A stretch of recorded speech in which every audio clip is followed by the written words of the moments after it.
Astrology with the weekly Pele report for November 20th, okay, of the great year 2024. I keep saying great, but I don't know how great it is. I think it's going down in my book as pretty miserable, but anyway, yeah. There's a storm coming, there's a storm brewing, and you can see that, yes, you know, the nice comfy chairs of the summer are stacked with no cushions. I'm on the front porch here, and I'm not going out in this. That is, where's the sun? Where's the moon? We've got gray.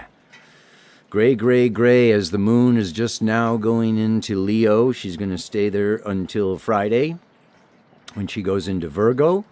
And we're going to have the third quarter square moon. Okay, that is coming up on Friday at 1 degree, 14 minutes of Virgo. Look at that chart at the beginning. Okay, and then she's going to move on into Libra by Monday, making many different aspects, obviously, while in Virgo, opposing both Saturn and Neptune before going into Libra. But other big news, really, is that Mercury is going to be going retrograde. Yeah, Mercury has been in its storm period here for a little bit, and I'm going to read the Sabian symbol for Mercury going retrograde as well as that third quarter square moon. And yeah, what can I say? 3 weeks of Mercury retrograde. You know, retrograde has to do with reflection, individualization, coming into your own attitudes and your own thoughts about things. So if you're feeling fenced in or blocked, hallelujah, the sun goes into Sagittarius tomorrow. Sextiles Pluto. So the phoenix will rise from the ashes. Yes, indeed. There is a darkness after the storm. Venus will sextile Saturn on Friday. Mercury doesn't really station, okay? I mean, it's just slowing down, okay, you know, to retrograde on Monday. But last but not least, you know, we have Mars is just like slowing down. It's only moving a degree every 4 days. So it's at 4 degrees now. It's going to go retrograde, okay, at 6 degrees. You know, on, what is that? I think it's December 1st or something. But look at this. Even in the midst of the storm, there are flowers to be seen, joy to be had, and even our little, the little devil there in the middle of it all. Yeah. Oh boy, oh boy, oh boy, oh boy. Anyway, so, yeah, let me just, find a place. Well, I'm going to sit in front of the fire once again because I'm not going out, like I said, and talk at you. Hola, everybody. Okay. Well, there's lots to say, but at the same time, I just put another log on that fire, and I can't sit here forever because my back will burn. I'm going to try to make this as succinct, clear, and short as possible, though there is so much going on. And so, as we know, we are, this is something because today is Wednesday, okay, and the sun is at the last anorectic critical degree of 29 degrees of Scorpio. Okay, and tomorrow when the sun goes into Sagittarius, okay, there can be a shift. So I know a lot of you listen to the Pele report right when it comes out, and things may change through the course of this week. However, okay, even with, okay, the moon square, which I will read the Sabian symbol for, is on Friday. Wednesday, Thursday, Friday, this is a pretty critical period. It's a pretty critical time, as you will notice from this week's mantra. It is not an easy time. We are still kind of in the moon cycle that began November 5th with the new moon, okay, at 9 degrees, 35 minutes of Scorpio. If you go back in the Paleo report, I'll say there is an overtone of this whole month, okay, set by that new moon, okay? And then we had the full moon. How about that full moon? I'll bet you felt that. And now, okay, we're coming into this third quarter phase, okay, which is like what goes around comes around. So there's a lot of things coming back at us. Yes, coming out of us. And we know that Scorpio deals with forces beyond our control. And I need to talk a little bit more about Mars. Mars is in opposition to Pluto. Okay, Pluto has just gone into Aquarius. Mars is opposite that in Leo. And Mars is slowing down.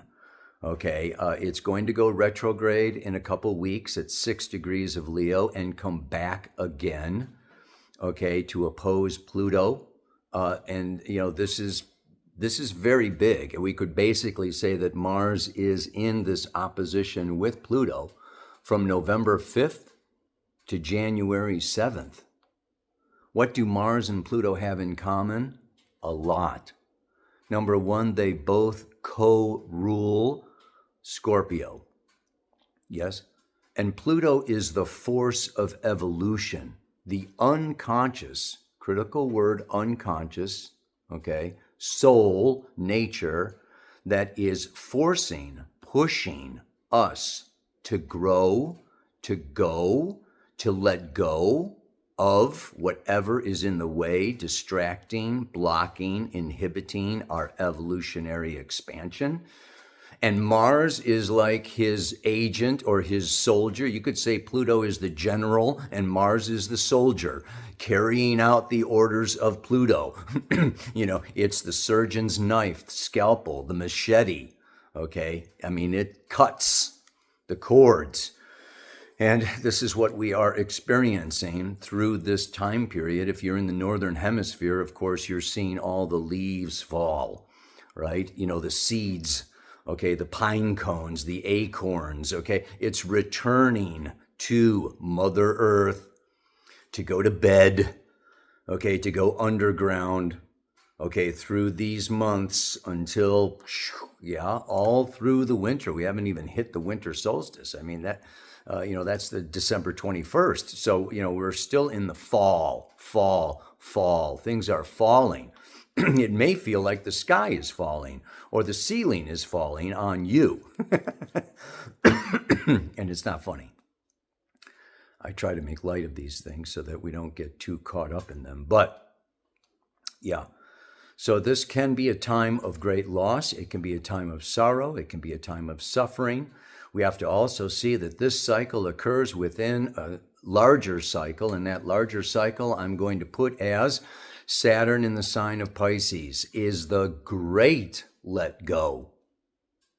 The end of a 28-year cycle, okay, happening from March of 2023 right on through 2026. We have 3 years, 2+ years, okay, of this Saturn, all of our forms and structures for security, financial security, the solid, feeling grounded and business as usual. This is not a time of business as usual. So what we can see is there's a lot going on collectively. Pisces is this collective unconscious. Pluto has more to do with your personal soul unconscious, but the overall factor. And I'm going to read also the degree, the Sabian symbol for Mercury. Mercury is stationing retrograde, okay, right up there in Sagittarius. And it has to do with immigration and the movement, the changing. Mars going back into Cancer, the sense of homelessness, this sense of emotional disconnection, this sense of where do I belong, okay, can create a tremendous amount of emotional suffering and strife for so many people. And so many people, okay, I mean, at least I am not in one of the many war-torn countries at this time, but we can say that many people are suffering, and I will say that the death rate has increased. And this is my call on things really since the pandemic. There's just many people passing over that threshold of death now, and many people having chronic ailments and diseases as a result, okay, of past actions. Which just kind of brings me to the point of, I've really softened my take. I don't really talk so much about world events and some of the issues that I could go into. I try to keep astrology for the soul on more of a personal level because I have been warned, okay, that I could lose my channel. Censoring is a very real thing, okay? I've been threatened on YouTube, okay, and Facebook, okay, to just like, if I don't, kind of more toe the line, I could lose my channel. So hopefully that may be easing a little bit, and I don't know exactly how much, certainly not for some time, but what I will do is I'll say that we are in a climate change. We are definitely in a period, okay, of massive collective change. And yes, the climate is a part of it. Okay, the root cause or source of that is still questionable. I'm going to put a link to a video, okay, of Greg Braden, who, I really appreciate and like, who talks and goes into, looking at the bigger, longer picture. He goes back 450, is it 1,000 or, yeah, I think it's 1,000 years, okay, looking at this. And so, it's just like, and what do we need to do? And what he says is we need to modify. We need to change, for our survival as a species. Okay, so yes, the climate is changing. I mean, I've been in Spain where, the floods killed many people. I visited, North Carolina where the hurricane hit. I have a house in Costa Rica that is experiencing, record levels of rainfall. It's just like all over the planet. These are only 3 places I know of personally, but I know that it's changing all over the place, right? And we need to change our lifestyle. We need to adapt as human beings, not only to the weather, okay, but socio-cultural, religious conditions. As Pluto goes into Aquarius, this is the collective consciousness. Aquarius is also the atmosphere around planet Earth, the air. So here we have Pluto, okay, the force of evolution, which we can also see as being what? Kali, Shiva, the destroyer. Okay, the force of death, the force of endings. And primarily, I want to say that it is forces beyond our control. This is Scorpio. We cannot control our unconscious. Our ego has limited control, and this is what we are definitely being shown, okay? That we cannot control the world, we can't control our partners or other people, we can't control the economy, we can't control death. There are many things beyond our control, and we need to come into a relationship with these forces. And the ego resists submission because the ego lives in separation. But what we are learning more and more as humanity evolves, okay, that we are all part of a larger field. We are all part of a collective, okay, and, it is going to be, like I spoke about, last week, we are social creatures, okay, and yes, working on ourselves, but also we need to raise the bar of the collective. So I want to read to you, because this is very powerful and it has a lot to do with this week's mantra. This third quarter square moon, yes, that's happening on Friday. The Sabian symbol for that is a large white cross, dominates the landscape. The keynote is the wisdom and compassion, which only experience of suffering and isolation can bring. Only. You might want to rewind this a couple of times. This is very powerful. The individual must have gone beyond the state of ego subjectivity in order truly and objectively to see and to discriminate. We must have learned detachment, and it is a lesson that no one can learn without the crucifixion of the ego-centered emotional life. Scorpio, water. In the occult tradition, the eye that sees must be washed by the blood of the heart. The experience of the cross dominates the mystic path that leads to initiation, i.e., to the entrance into a greater realm of activity and participation with an exalted company of perfected beings. While the discovery of significant features in any situation implied the use of the mind, both analytical and intuitive, now a contrasting stage is reached at which the mind itself has to be left behind, and understanding may rise from the depth of the innermost being. In capital letters, a liberating ordeal.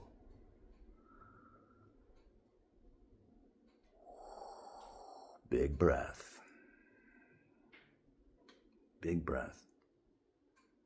You may not be going through this personally, but you undoubtedly know of others who are going through an ordeal right now, an ego crucifixion of this analytical mind and ego, yes, that wants to control, maintain, direct, manage,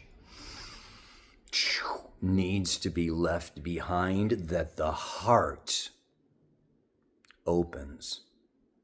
This heart is the gateway to Pisces, Neptune, Venus. And here we have Venus moving through Capricorn. Objectivity, the adult, mature, looking after the greater good, doing our duty. This can be extremely trying, and many people are going through some very challenging personal difficulties. And so we have the approach. The approach to this is a surrender. It is a realization that we are human, that we are vulnerable, and that there is a pathway forward. And that pathway forward is one of maturity. It is one of, and I just got to go to the 4 agreements, do not take things personally. Collectively, we are going through the end of victim consciousness. If we take things personally, we see things as a problem, we see something wrong, we begin to judge, and we begin to blame. And we start pointing fingers, and we find someone else or some institution or something outside our own soul to make responsible for our condition, for our sorrow, for our suffering. And this is not the way forward. This is the way of the ego trying to maintain its own separate reality. It reminds me of the Carlos Castaneda, A Separate Reality. It's a great book. Love Don Juan. But anyway, getting back to what I was saying, right? So this is like really a powerful, powerful experience of, as we could say, the dark night of the soul. And it may not be one night. Hopefully it is tonight, as that sun hits that 29th critical degree of Scorpio, the culmination, and then moves into Sagittarius. And this degree I have always associated with the phoenix rising from the ashes of this underworld experience. And what's left out of that phoenix rising from the ashes is that the phoenix gathered the wood, built the fire, and lit the fire itself to burn itself. And then it rose from the ashes. So what we want to do is, it's like, don't take it personally. Well, what we want to say is, our unconscious soul evolutionary intention is to progress out of separation and return to source, return to unity, and return to oneness. So understanding that as the goal, as the intention on an unconscious soul level, then we have the ego, that is up here going, oh, no, this is not going to happen. I'm never going to die. I don't want to suffer. I don't want to, I'm going to hold on to this relationship. I'm going to hold on to this money. I'm going to hold on to this position. I'm going to hold. I'll tell you, just like the seasons of the year, life is full of constant change, constant letting go, but it is always replaced with something new. Something is birthed. There is a resurrection. And it may not come until spring. Obviously, we have, the final pass of Mars, opposite Pluto is not till next April. So, we're in a birth canal here. We're in a tunnel. But I want to show you, and I want to read to you now this, the Mercury stationing, because that is also, kind of going on now. And I talked about, Mercury opposite Jupiter. This is going on for a period of time also. All right. But let's look at this stationing degree of Mercury going retrograde. And it is a group of immigrants as they fulfill the requirements of entrance into the new country. We just heard about an initiation into a company of perfected beings. Now we're having it repeated with Mercury retrograde, having to, fulfill the requirements for entrance into a new country.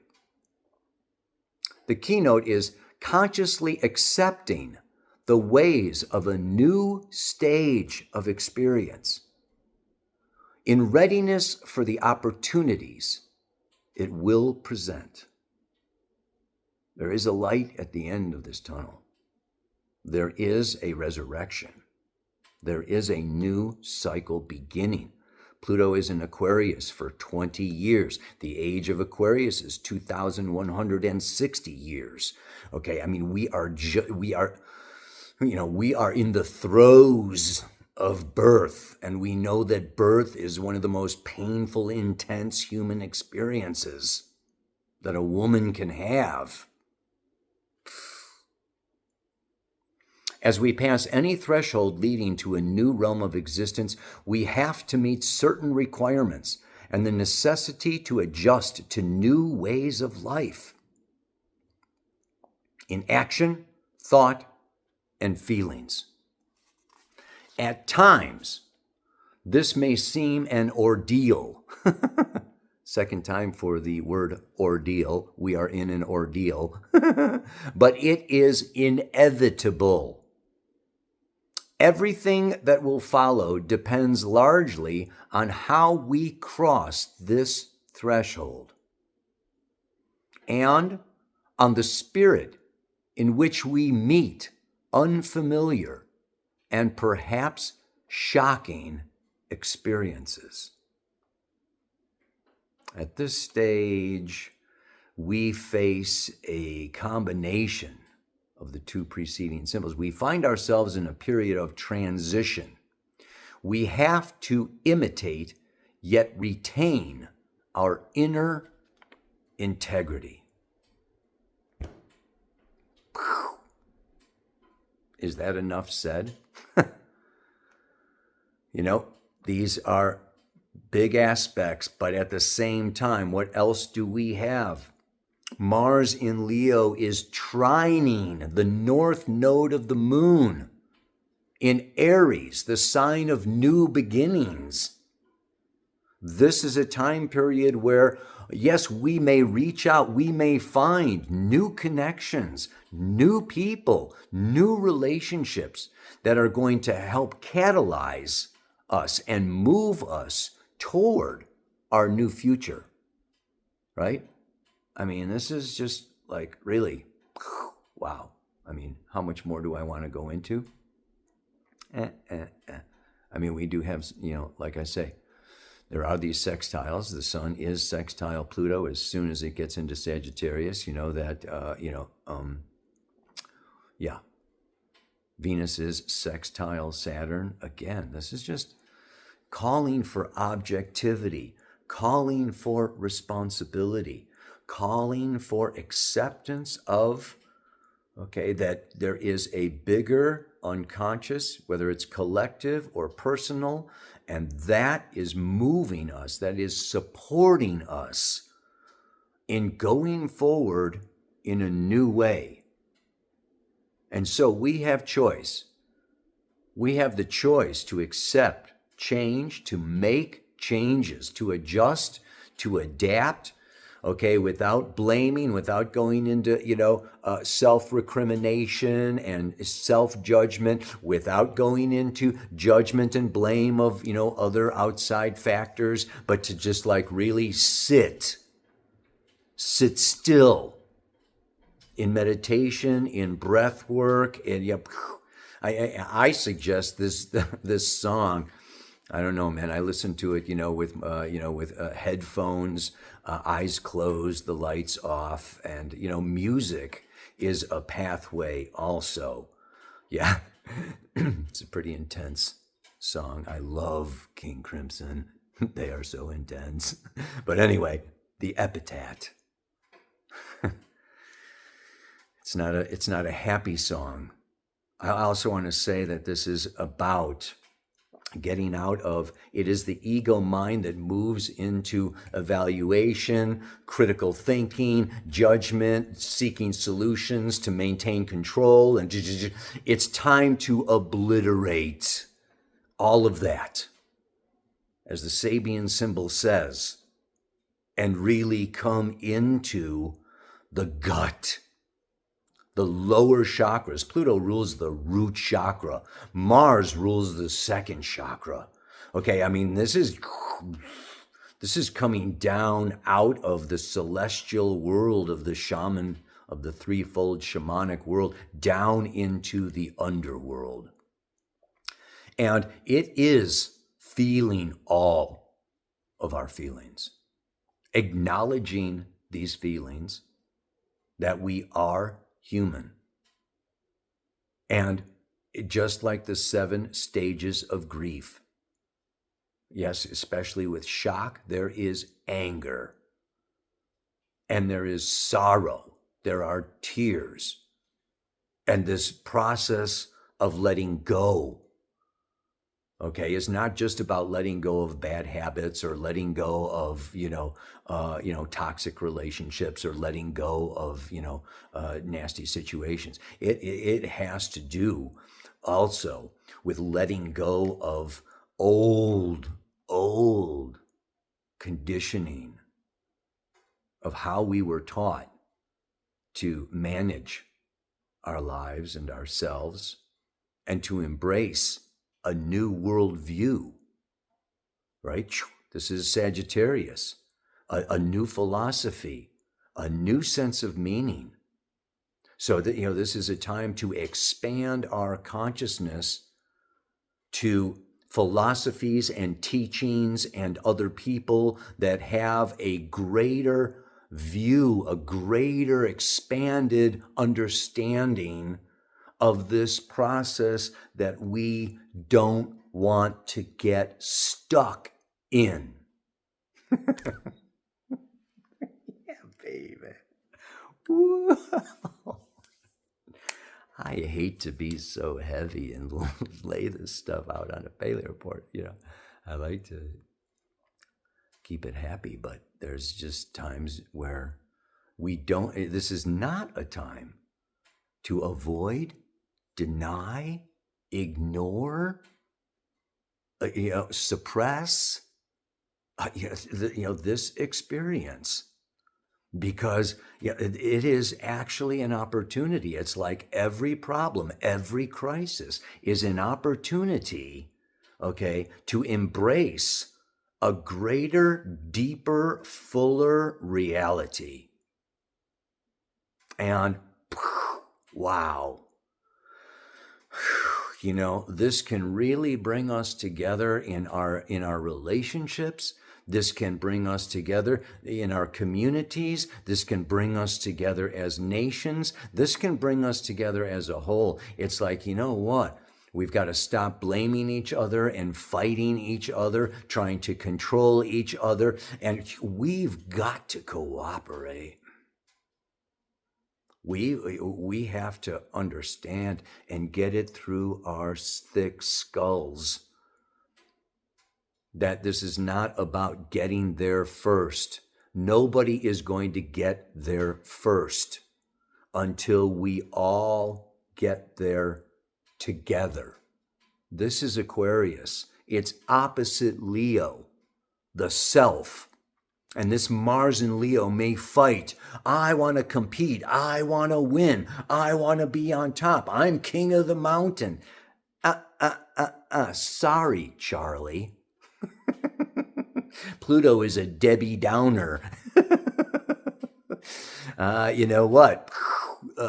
It's time to realize, that it's only through community. It is only through acting as a collective. It is only through the realization of oneness that we are going to stop pollution, deal healthily with the climate crisis, end the health crisis and the toxicity of our food, water, and everything else, and blah, blah, blah, blah, blah, blah, blah, right?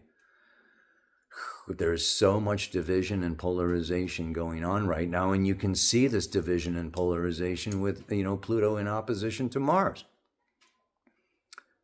It's got to stop. That's what I say. And so much for what I say. It doesn't really, what I say, what each one of us says only has like this much impact on the bigger, greater reality. So yeah, it goes back to last week where, we got to work on ourselves, man. Woo! All right, let me leave you with, there exists in many traditions the dark night of the soul.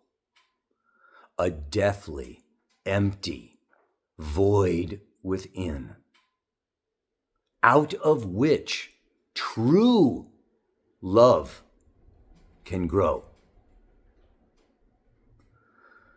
We cannot count or expect other people to heal us.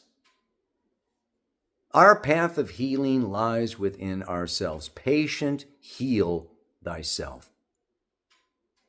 If you are in a relationship of codependency where you are reaching out and wanting, okay, that, oh, if this person loves me, oh, this relationship is going to save me, oh, I'm going to seek comfort and security and blah, blah, blah, blah, blah, in this other, other person, this is. We need to come to relationship as whole beings, and that requires doing our inner work and, addressing our woundedness. If we go into a relationship in a wounded state, okay, we are in a place of need instead of want. So the more that we can become self-sufficient, Taurus, the opposite of Scorpio, ruled by Venus, which is now in Capricorn, responsibility and integrity, right? Objectivity. So the more that we can, do our inner work and our inner healing, the less disillusionment and the less disappointment we are going to be finding in our relationships, personal, social, and collective. You know what I'm saying? I'm sure you do. Or you wouldn't be watching. I gotta say, I am humbled and blown away and deeply appreciative. I get these messages and these comments of people that have been listening to the Pele Report for 10 years and more. It blows my mind. Anyway, one last time. There exists in many traditions the dark night of the soul, a deathly, empty void within, out of which true love can grow. Go into the emptiness. Go into the void. Feel all the feelings. Let go of judgment and solutions and mental activity. And out of that space, out of that heart space, true compassion, understanding, acceptance can grow, leading to joy, bliss, and true love. Namaste. Aloha. So much love.